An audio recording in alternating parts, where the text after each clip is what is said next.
One of the greatest uses for 3D printing is upcycling and repair. The technology gets a bad rap for being wasteful, which is a shame because it's actually great at saving products that otherwise would have gone to landfill. Today I would like to show off one such example, fixing these vintage bar lamps. Here I have 3, all taken from bins, all with the cords cut and other damage.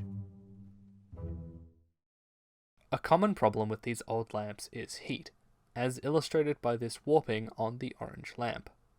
So I'm going to replace its old bulb with a panel of LED strip lights. To begin, I take the lamp apart. I remove the end caps, the old bulb, the base, and all the internals I no longer need. Then, I take a small handful of printed components needed for the build. I didn't opt for anything fancy here, just a few parts that are glued together to fit in place of the old globe.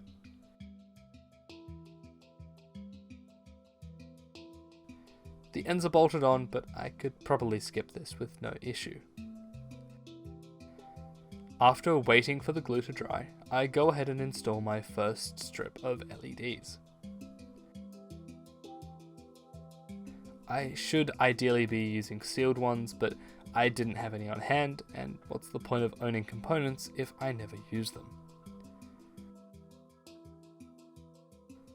2 more strips are also installed into their matching grooves.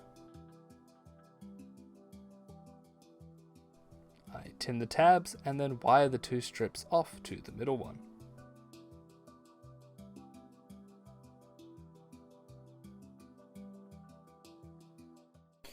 Okay, time for the first test. Curious. I thought maybe the polarity was wrong, but no, it turns out that specifically this strip of LEDs was all dead. Don't buy cheap LED strip is the moral here, I suppose. I remove the center strip, install a new length, and the lights all work as intended. Before installing the lamp, I first use the old cables as a guide to pull the new ones through. Then I can insert the new light and screw the end caps back on. The wires are powered straight to a 12-volt barrel jack. Moving down, I reuse the old switch and the cable relief to provide a small amount of wire management. I'm choosing to leave the old transformer in place for extra weight.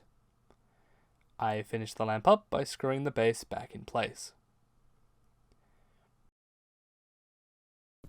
It's not the brightest, but again, that's just me being cheap with my LEDs.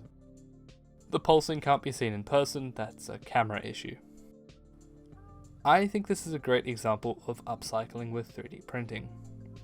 These lamps are decades old, and now I get to continue their story by using them for decades more. Thank you to my patrons, and to you, as always, for watching.